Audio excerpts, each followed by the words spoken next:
Welcome to the Bean Ninjas podcast, where you get an all-access pass to see what happens behind the closed doors of a fast-growing global bookkeeping and financial reporting business.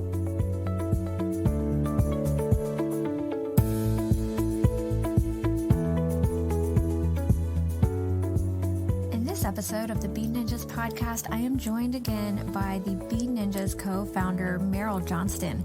We're going to talk today about her journey to her first 100,000. You may remember in our last episode, we discussed her 7-day launch plan, how she brought that together and made it work. And by the way, it worked really well because in just 8 months, she had already gained her first 100,000 in revenue. So you definitely want to find out how that's possible and replicate some of the things that she did to get there so quickly. We're going to talk about hiring, some of the highs and lows in her first few months of hiring. She's really honest and forthright and gives you a lot of tips about what she did that works, but also what she did that didn't work. And then she's going to talk to us in depth about process documentation and building procedures that work long term. She'll tell you how some of the procedures she built initially are still procedures that she relies on today, and why she credits them with helping her to scale her business as quickly as it did. So it's going to be a great episode. I'm really excited to chat with Meryl and for us to talk about all of these really exciting things that she did in just 8 months' time. Welcome to the podcast, everyone. I am joined with my co-host, Meryl Johnston of Bean Ninjas. Meryl, how are you today? I'm good, thanks. Great to be here. It's early morning here, but I'm recording the podcast rather than surfing this morning. Oh, now that's a big sacrifice to make. I don't know. I don't think I could do it. How many days a week do you start your morning with surfing? Ideally, at least 3, but it's a bit dependent on conditions too. So if the surf is really good, then I might even sneak in for a fall surf, but sometimes the conditions aren't great, and so I might not hit my target of 3 surfs for the week. Oh, yeah, that's gotta hurt when you don't make it out there. I'm sure that it's a really exciting, but I think it would also be almost a calming, relaxing way to start your morning, kind of, out there in the ocean, especially this early, the sun's coming up, and seems like it would be a really peaceful way to start the day. It is. I think it really sets the tone for the day, where I've had some time, some thinking time, and some time to think about either some issues in my business or what I want to achieve for the day, or just to have a little bit of break and a break and some time for myself. So it's a wonderful way to start the day. Excellent. And it seems to be working because Bean Ninjas has seen tremendous growth almost from the very first week. In our last podcast, we literally talked about your very first 7 days working to get your 7-day launch done, which you did. We touched a little bit on your first few months and kind of what your customer status and how much you were making in revenue. Today, we're going to talk about your journey to 100,000, which came, in my opinion, pretty quick. I'm sure it felt painfully slow to you. But let's talk a little about that. At what point from day one to which day, which month were you hitting 100,000? So it was 8 months in. So we started the business in our official launch date was the 1st of July, 2015. And that's very easy for us to remember because that's the first day of the Australian financial year. And so it was early in 2016, in our 8th month, that we hit that magic number of just over 8,500 of monthly recurring revenue, which was the 100,000 of annual recurring revenue. And to me, that sounds really fast. I've worked with a lot of different startups over the years, and I mean, it sounds almost like record-breaking to me, but of course I know it felt different to you. And on the last episode, you mentioned that I think you were up until like month 6. You only had about 3,000? Yeah, that's right. So we had 3,500 of monthly recurring revenue after 6 months and 29 customers. And then we really hit some momentum and also started selling to bigger customers. So in the next 2 months, we then moved to 45 customers and 8,500 of monthly recurring revenue. And you can see our customer numbers didn't significantly increase there, but our revenue did. And that was because we were, as I said, we were able to sell to some bigger customers and provide some additional services to them. So was that a conscious, marked decision that you made to sort of shift the kind of customer you were going after, or did a couple of those just kind of come to you at that point? The opportunities came to us, and there actually were pros and cons related to that. So the bigger the bookkeeping customer, often the more complex the work is and the longer it takes to onboard someone to set everything up. So it was actually great from a cash flow perspective because it really helped boost the business and also the opportunities that we had to spend some money on hiring and on marketing. But the downside was that it was complex work, which was not something. So we had some team members at that point, but it was not the kind of complex work that they could handle themselves in terms of onboarding these new clients. And that was actually a really important learning for us in the business. So I needed to handle some of these clients directly, and the same with Ben.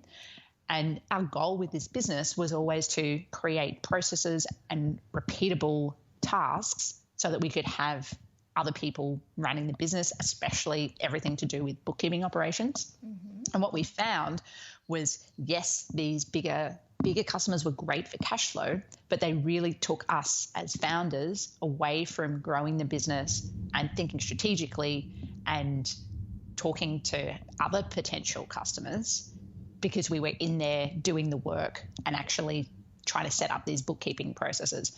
So it was a catch-22. It was great from a revenue and morale boost point of view, but not so much for the follow-on effect of what we were able to focus on for the next few months after that. And I do want to get later in the podcast, I want to talk to you about your process documentation, because I know that you've done some really good work with that and you have a lot of great tips that I definitely want to get to. Before we get to that, I want to talk about your marketing, kind of where you started after your first 7-day launch. I know in the last episode we talked about you were reaching out and doing a lot of phone calls and kind of trying absolutely everything. Somewhere between there and month 8, you must have hit a stride because you were, 45 customers in. How'd you do that? And tell me a little bit about your marketing. After that 7-day launch, our mindset around everything we did in the business was to try something and get it to market quickly, or if it was a marketing tactic, to test it and then see whether it worked or not, and then learn from it and iterate and improve. And our initial marketing strategy was to try a whole range of different tactics and then see what worked and what didn't. And in the early days, face-to-face networking and referrals from existing relationships, that's what really helped to grow the business. And I was looking back at an old blog post where at 6 months into the business, we were looking at the percentages of how many customers came from different channels. And in the early days, we were overly reliant on friends and family and our existing network. But surprisingly, another great referral source for us in those early days was in online groups. And that was where we started to learn that it's beneficial to be more precise and with your messaging around talking to a particular market segment or niche. And we were starting to learn that we could provide a lot of value to businesses who were selling online. And many other accountants and bookkeepers weren't as familiar with the requirements for these kind of businesses. And also there were online groups for these online type businesses. They were quite active in different Facebook groups discussing things around how to grow their business, around marketing tactics, but also sometimes they were posting in there because they needed help or advice around picking the right accounting software or even finding the right accountant who could understand their type of business.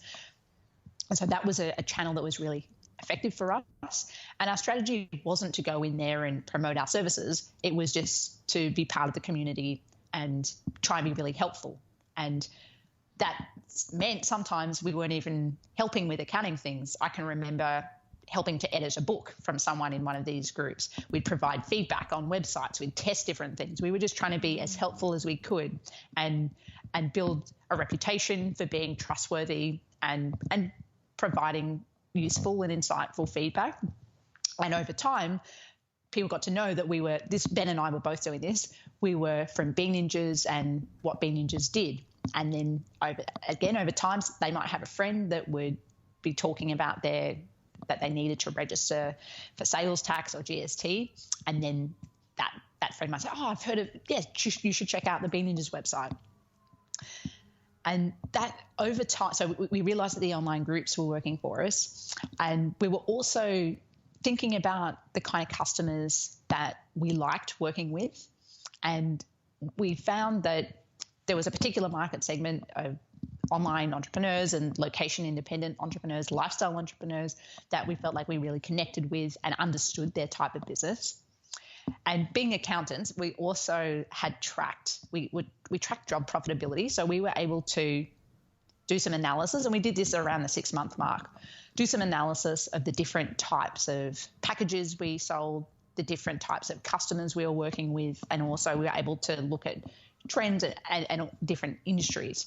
And that was where we realized as well that the segment of online businesses was actually our best segment. And that's where we started to understand, well, let's start creating marketing messaging that's going to talk directly to the pain points of these customers, not to small business generally.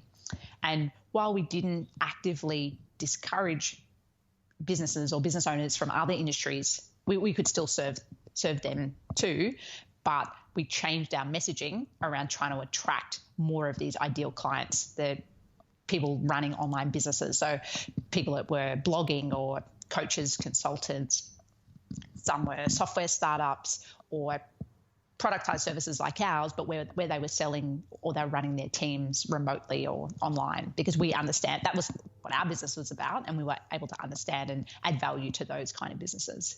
Sure. And tell me a little bit now, you mentioned something about doing some tracking. So you were able to kind of go back and see trends and look at what was going to work best for you. What exactly did you track, and how did that make a difference for you? So we're Xero specialists. So obviously we were using Xero in our own business as well. And for every customer, we could track. Everyone was on a fixed monthly fee, so we could see how much we were charging each month. But our team, it's quite common in the accounting industry for team members to keep timesheets, and there's actually debate about whether it is a good idea or not. But that debate actually relates to how you price your services and whether it should be based on hours spent or on value-based pricing. But anyway, in our team, we do have everyone keep timesheets. And the reason for that is so that we can do this kind of analysis. And based on the time that someone works and then their wages or their contractor rate, we could then track over a period of months whether these jobs were profitable or not. And so we were able to do that across every customer in the business.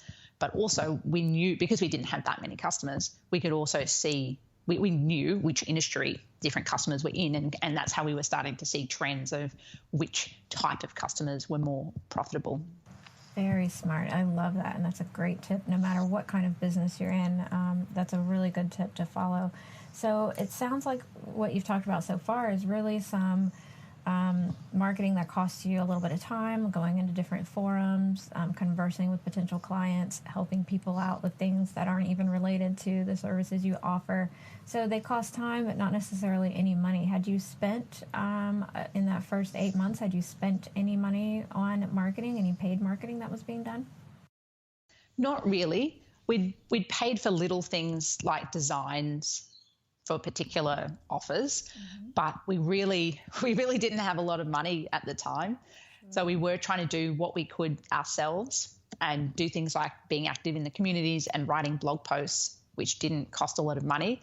The other strategy that we were pursuing was trying to speak on podcasts, and that was actually a lot more difficult starting out than I thought it would be. We've since done many podcast interviews, but it was very difficult getting the first handful of podcast interviews because neither Ben or I were known. We didn't really have we had reputations within the accounting industry, but not really anywhere else. Anyone that was hosting a podcast, they probably wouldn't have heard of us. And Bean Ninjas was only 6 months old. We were a small business. 6 months in, our revenue was quite small.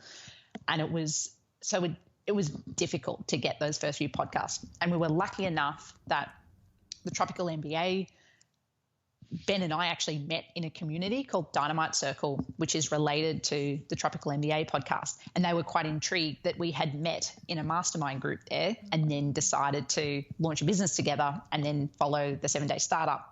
And that book is written by someone else who's in that same community. And so they were quite interested in our story of the way that we'd met and we'd launched. So we were lucky enough to get that podcast interview. And then I worked really hard to leverage that one interview to then pitch to other podcasts. And I'd listen to episodes. I'd think about what would be useful for their audience. And now that I'd been on one podcast, I could say, these are the topics that I could talk about, which would be relevant to your audience. And P.S., I have also been on this podcast, which you may have heard of. And so that if they wanted, they could listen to how I sounded too. And that strategy worked. It worked better than when I'd not been on any podcast, but it was still quite slow. And it was only once I'd been on 3 or 4, then it became much easier to then pitch to another podcast saying, well, you can check out these other episodes. But that really helped us and helped to spread the word of Bean Ninjas. And so again, even though people didn't necessarily know, and still now, if I go to an event, someone might not know who I am, but they often will have heard of the brand. Yeah. And that makes me feel really proud because our intention was never to be an accounting firm with my name on the door. It was always to build a brand. And so that I feel really proud of that. As you should. That's amazing. I love that you used every podcast, every little experience that you had, whether it was a podcast or in a forum, to kind of, you compounded it by, okay, now we've got this under my belt. Let me take this and go get another one, go get some more of this. So I think that's really exciting to hear that still works because, you know, we're kind of in this age where there's this mantra that there is no marketing that you're not paying for. And you're proof of the fact that you can go out and get some small successes and then build on those to make them bigger. So that's amazing. I love to hear that. That's so true. I'll just expand on that with the paid marketing. It took us a long time to go into. We did do some experiments with paid Facebook ads, and it was never very successful for us. And again, when we tried Facebook ads, we were running ads to a free Xero health check, and we'd have people sign up for it, and then no one would give us access to their Xero file because they thought it was a scam seeing a Facebook ad. So our paid advertising has been less successful than the strategies we use are probably they're longer term. So it's not like you can run an ad and get a sale the next day. They're much more long term. But I think that's important because of the industry we're in, which is all about trust and keeping financial records. But that's something that we've just had to learn along the way. Absolutely. And it's a recurring theme, I think, with kind of the way that you've built your company. You know, we talked about it in the last episode as well, that you set a goal and you stuck with it and you didn't allow yourself to get distracted. You kind of kept your eye on that. And it sounds like it's the exact same thing you've done with your marketing.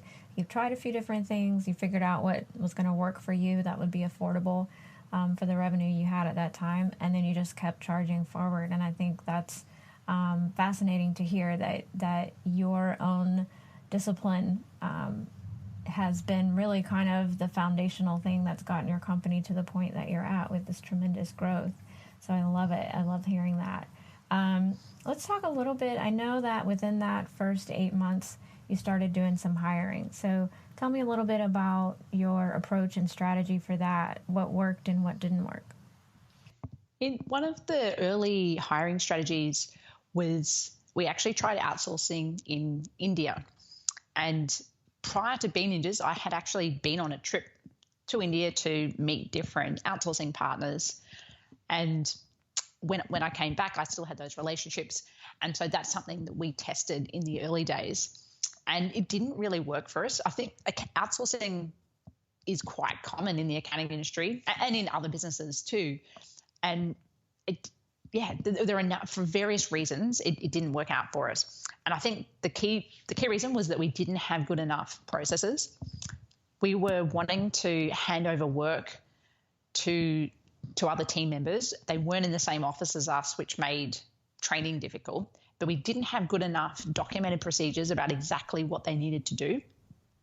And that meant that the amount of time required to brief someone on the work and then check the work. And also, because their English was good but it wasn't perfect, we had to check every email and every report for spelling and grammatical issues. Because again, if we send anything out with spelling errors, I think it reflects on us and may, there may be questions about the financial side of the accuracy of what we're doing there. So it's quite important that we get those things right. And quickly we realized that it was actually taking more time to delegate work than it was to actually do it ourselves. So we Oh, sorry, I just wanted to ask really quick. So I'm assuming you're tracking all of this as well, because you've talked a little bit about, tracking different things that you were able to review later. Were you tracking exactly what was happening when you're on your side of that relationship with these outsourced contractors? You're tracking your time that you're spending kind of coaching and teaching them, and then are you tracking their time on their side as well? Yeah, so we were definitely tracking their time. Ben and I did go through a period where we tracked our time for something like 3 months. I can't remember if it was exactly then. And again, we used that information to learn about our own habits and to look at what we were spending time on and whether there was basically a good return investment on that time. I can't remember if we were actually doing it at that point, but we still had a sense of how long it was taking for the coaching and the review. And so that was kind of your first try at bringing on some contractors. I'm assuming you're bringing them on as a contractor at this point in time. So sort of offshore wasn't working. What was the next thing that you wanted to try? Well, we still knew that the intention with the business was that we were building something scalable and that we would have a team of bookkeepers. And so it was a bit disheartening that didn't really work out. And we had to go back to the drawing board and think about, well, is this our goal? And yes, it definitely was, that we wanted to build a business that was bigger than ourselves. And part of that was around creating much better systems and being more defined about exactly what we do and don't do for customers. And then we also realized we needed to hire some skilled staff who could help us to create those procedures. So next, we hired skilled staff in Australia, and we actually hired someone in the US as well, because we had an opportunity. We were starting to receive a lot of referrals from US businesses, enough to the point that it made sense to hire someone in the US to handle that too.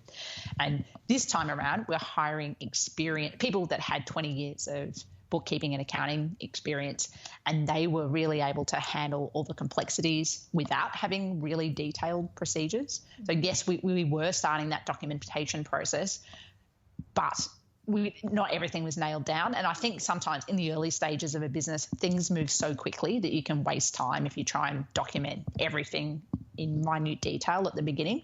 Sure. It's important to have a framework of what a general process is, but by hiring these skilled staff, they were actually able to help in creating these procedures and didn't require as much management time of Ben and I, which freed us up to really focus on growing the business. So that was definitely a lesson from that experience. And now we do actually have a team member in the Philippines, and we will continue down that path. But it took us a couple of years to get to that point, to the point where we did have really good procedures. We had a lot of structure, and we had repeatable work that could be done well without a lot of management time. And that would be another lesson from me around that, is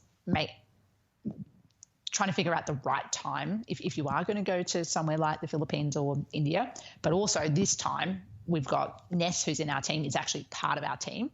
We don't treat it like an outsourcing company. Ness is just someone else in our team who happens to live in the Philippines, as we have many team members that live all around the world, and there's no difference. Right. So the key there would be, number one, having good procedures and processes in place that you've already sort of tried and know what works and what doesn't work. And then also knowing what type of revenue and workflow you can hand out, what is and is not sort of repeatable, and then assigning that work to your outsourced team members in a way that makes sense for them and you then. So you mentioned, again, some process documentation, and there were some things that you got right and some things that you got wrong initially. Tell me a little bit about some of the processes, procedures that you were doing early on that worked and are still working.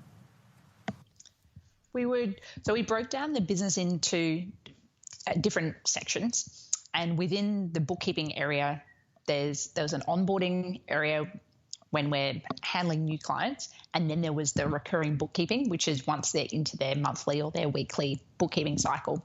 And they were the first areas of the business that we thought were important to systemize. So we were using Trello at the time as our project management system, and we would create different cards and then checklists for how to do particular things. So if it was a recurring bookkeeping, we'd have a step-by-step of the key things to complete that task, like, for example, reconcile, send queries, email, follow-up queries. There'd be a list of different steps. And then we had a separate, in Google Docs, we'd then have a procedure which would explain more about our thought process of why we were doing certain things, and then also the how to do it. And our bookkeepers were highly skilled. We were hiring very experienced people, so we didn't need a lot of the how you actually do it. It was more around that framework of these are our expectations, and this is the step-by-step, and these are the deadlines. Making sure that you're creating procedures and giving documentation that answer really three questions: what they need to be doing, why they need to do it, and how. If they need to, be told how, then you have that documentation available. And I love that you give the why behind the what. It is something that surprisingly a lot of management and procedures don't do. They kind of think of, it's almost robotical. They say, here, you do this, you do A, B, C, and D, and then you're done. But it makes such a difference to tell someone why they're doing it, and even sometimes why they need to do it that way.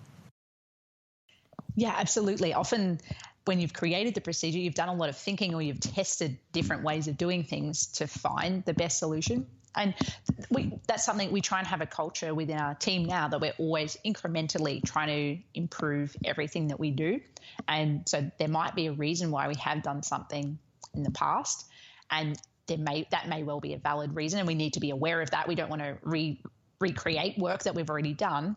But we do also want to continue to incrementally improve. That's something that everyone in the team is striving for, and that actually fits with one of our three values, is always growing, and that is around everyone trying to improve whatever area of the business they're working on to make those incremental improvements. And more recently, we've actually done a full review again of all of our procedures. And I think going back to our conversation in the last podcast, talking about launching in 7 days, but more that mindset around creating something quickly and then iterating. Mm-hmm. I actually think it's good to do that with procedures too. As an early stage business, your priority is creating revenue, serving customers and getting more customers, and generating cash flow. And then you need a framework of procedures to make sure that you're doing that well. But again, you don't want to spend months and months on documentation, because that's not your priority right now. But it just needs to be good enough to make sure that the business can keep operating, so you can keep growing. And then again, you can come back in time. And that's what we did about 2.5 years into the business, was then go back and do a full review of all of our procedures and update everything. So it's an ongoing process. Right. It's never static. It's always subject to change based on what you're learning. So I kind of want to go back and almost kind of do a review of the things we've talked about on this episode. So your journey to 100,000 included marketing, and your approach to marketing, you didn't feel like you had to follow anyone else's best practices. And then maybe some of that too was revenue wouldn't have allowed you to go spend, $20,000 a month on Facebook or Google PPC. So you took the approach that you had available to marketing, and it was very time consuming for you to interact with a lot of the forums, and even providing some free advice and help on things outside of accounting or bookkeeping. And then you got to a stage where you had enough revenue coming in to do some hiring, and you kind of went through phase 1 and phase 2 and kind of punting and starting over with your hiring and doing it a little bit differently. And all of this is happening while you and Ben are also, before you hired anyone, doing all the bookkeeping yourself. So managing the clients that you were getting, which was 20-something clients for that first 6 months or so. How do you do all of that and avoid the burnout? I mean, did you ever sleep? Were you like caffeineaholic? What was going on? It was a really hard time, actually. In the first few months after we launched, we were still really excited, and that excitement just really pushed us on to work in our other businesses and also really focus and push forward with Bee Ninjas. And I'd say, again, it would have been around the 6 months mark. That was when a lot of different things and changes were happening. And I think that was when Ben and I realized our goal when we launched Bee Ninjas was we wanted to make it $1 million business, and we wanted to be working 20 hours a week each so that we could be off traveling and, for me, surfing and exploring. And we realized it. I think in the first few months we were still on a high, and about 6 months in we realized, okay, this is actually going to be a much bigger challenge than we thought, and it's not possible to continue working at the rate we are ongoing, because this is going to take a couple of years at least, maybe more, to achieve our goals, and it's not sustainable to keep working like this. And so we had a conversation about that, and we really wanted to try and cap our hours at no more than 40 hours a week. I mean, that was not really possible. We were definitely going to be working more than that, but that was what we were aiming for. And I think that was a hard realization, because it felt like we were on a good path and we were growing, we were achieving our goals, but it was going to be a much longer path than we thought, and we needed to do this in a more sustainable way so that we weren't going to burn out at the 12-month mark. We needed to be able to, it's more of a marathon, and we needed to be able to keep on going. And something we did there was consider trying to work in sprints. So have a sprint where we were working on a particular project and execute on that and work really hard, but then also have some time, some weeks where we weren't working on as intensely, so we could recharge or we could go and do something else. And it was still difficult to take things like holidays at that point, because we were still very much involved in the business. And in hindsight, I do wish that I had taken more time off on the weekends to recharge and actually have a break, so that I think I probably would have been more productive during the week if I had done that. Whereas I was working a lot of weekends too, and it was just week after week after week. So it was relentless, and I was enjoying it, but it really, in hindsight, it was not sustainable to do that. You get to this point where you're ready to avoid burnout, and you realize you're already burning out, or you may soon do that. And you and Ben kind of get together, you make this new goal. Okay, we really need to work to limit ourselves to 40 hours a week. Once you got close to that, and I'm sure it took a while before you actually, got to 40. Once you got close to that and you started sort of pulling yourself, out of the office a little bit earlier, did it have an immediate impact on the business? Well, I never really did get close to 40 at that stage. I mean, the hours I work now are much more reasonable. Sure. But at the time, we knew that we needed to be careful of burnout. But it was a very difficult position to be in, because we could see the growth potential in Bee Ninjas, and we didn't really want to work in our other businesses, but we had to earn more money. And in hindsight, I did have a savings buffer. So I had saved up. I had many, many months of I probably had a year's worth of living expenses saved up. But it made me feel uncomfortable. But I think because I've always been a saver, I didn't want to feel like I was going backwards and having to use my savings to fund my living costs. Mm-hmm. But in hindsight, now I know that the business has gone well. It is something that I could have done to reduce the stress on myself and actually supplemented my income a little bit, so I didn't have to do as much of the consulting work in the early days to pay for everything. And something else I probably should have done earlier was really scale back my living costs. I had done that a little bit, but there was probably more that I could have done so that I didn't have to work as much. I think my main goal there should have been to reduce the hours in my consulting business so I could focus on Bee Ninjas for the 40 hours a week, but not the 40 hours a week plus the consulting. So I was aware of it, but it was very difficult to scale back my hours because of cash flow pressure.